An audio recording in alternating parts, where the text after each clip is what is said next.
Salamat po. Kindly take your seats.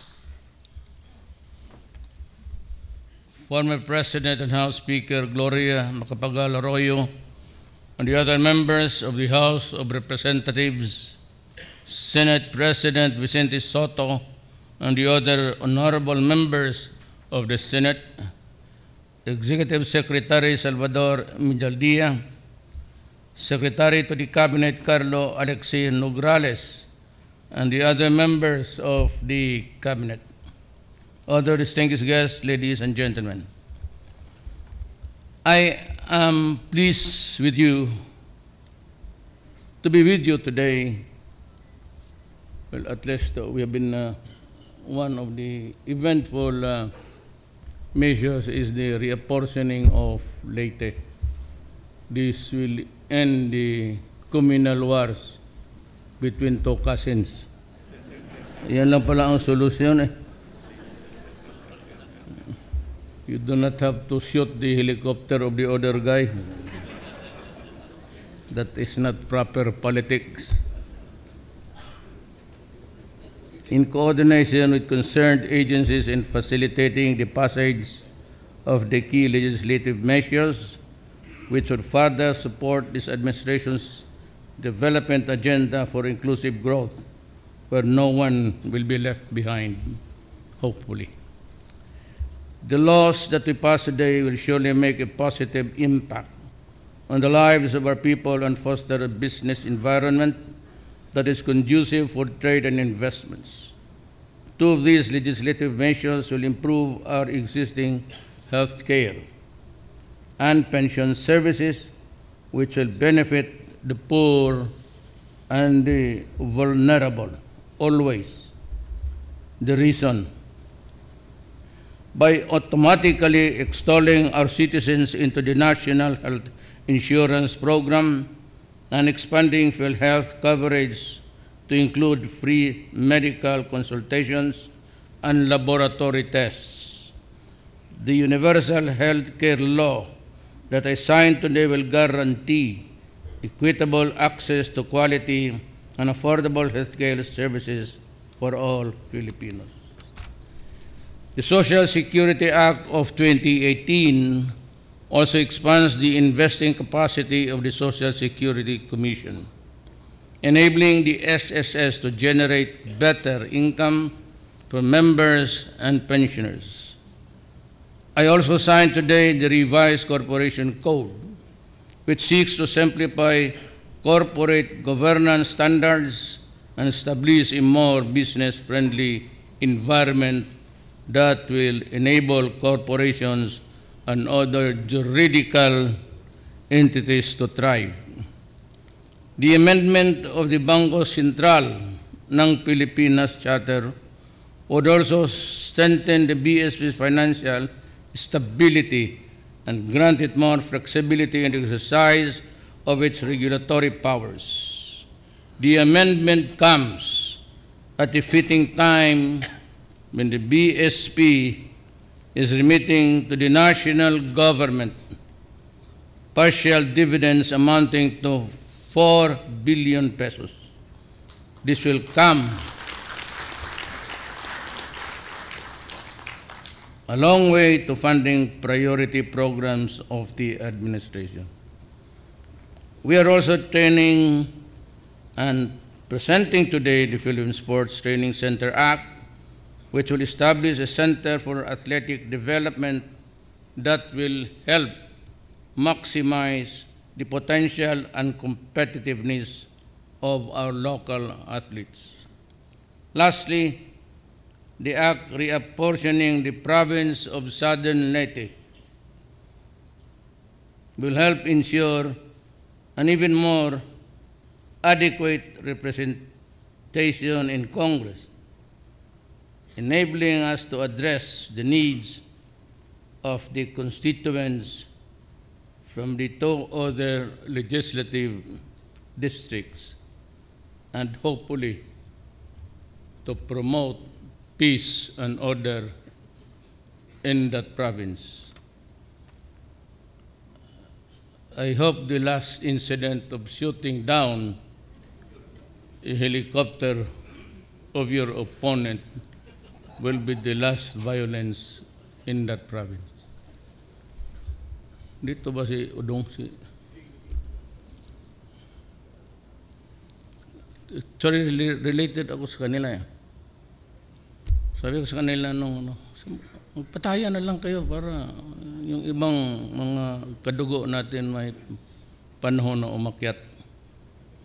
The passage of these laws attest to how much the government can achieve when the executive and legislative branches work hand in hand in achieving a common legislative agenda. I hope that Congress will continue to be our steadfast partner in enacting laws that will significantly improve the lives of our people, especially those who need it. Let us work together in enabling our countrymen to lead more meaningful, productive, peaceful, and prosperous lives that we all deserve. May I beg your kind indulgence if I may add just a few statements. This is just for your own consumption. It does not really ask for anything or even to suggest what you should do. But the news that you hear every day about the floating drugs all around the country is that really we have confirmed that Sinalosa and the Medellin cartels are in the trade now. And it's cocaine. It has always been cocaine from Mexico. But now, since meth is cheaper and more, I think, toxic for the addicts, we are buffeted from all sides. One coming by boat, by the air, and even from the United States, shipping small amounts of. We are at war. I remember, and this has been kept outside of public knowledge, but I suppose that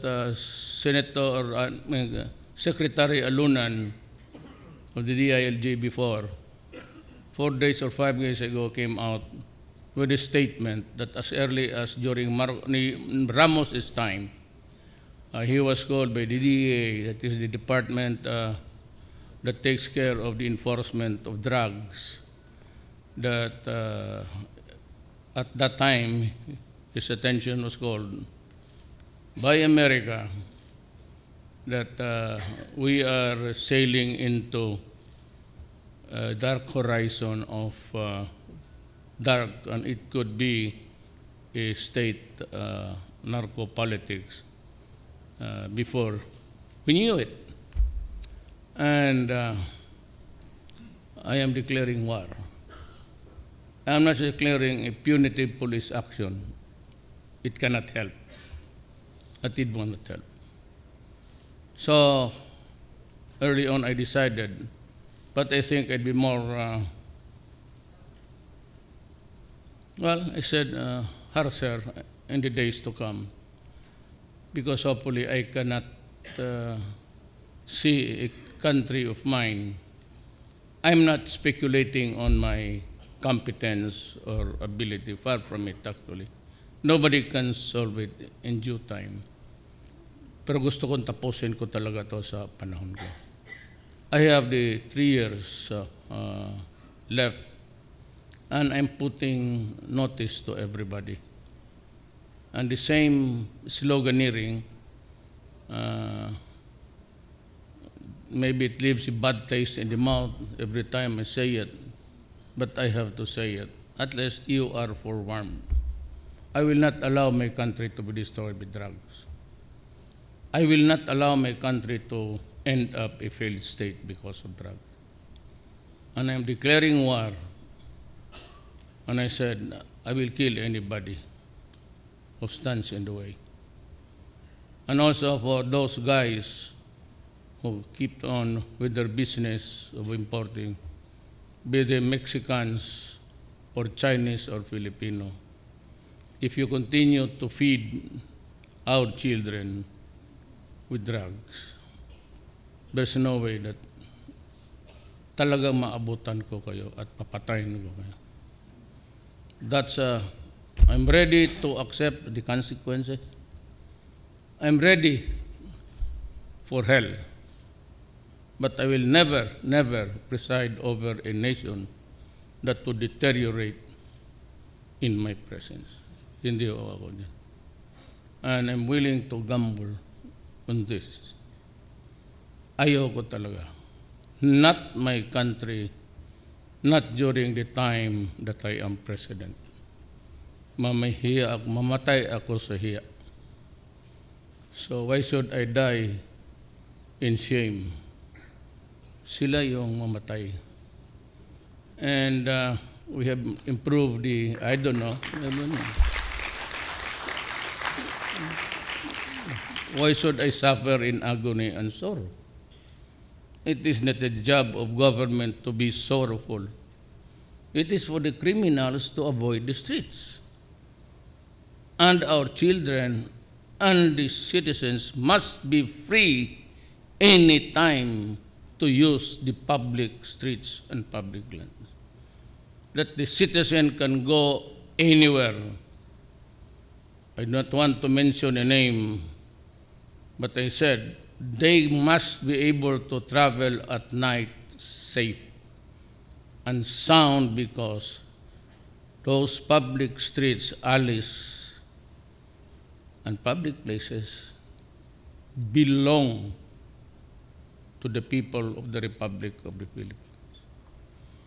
Kaya there might be some, and I really do not blame you. Kanya-kanya tayong advocacy. Once upon a time, I was a young lawyer, and I took the cudgels of my clients. Pareho man siguro kami ni Sal, 72. Then I became a prosecutor. And I took the case for the people of the Philippines versus the lawyers of the people of the Philippines are the prosecutors.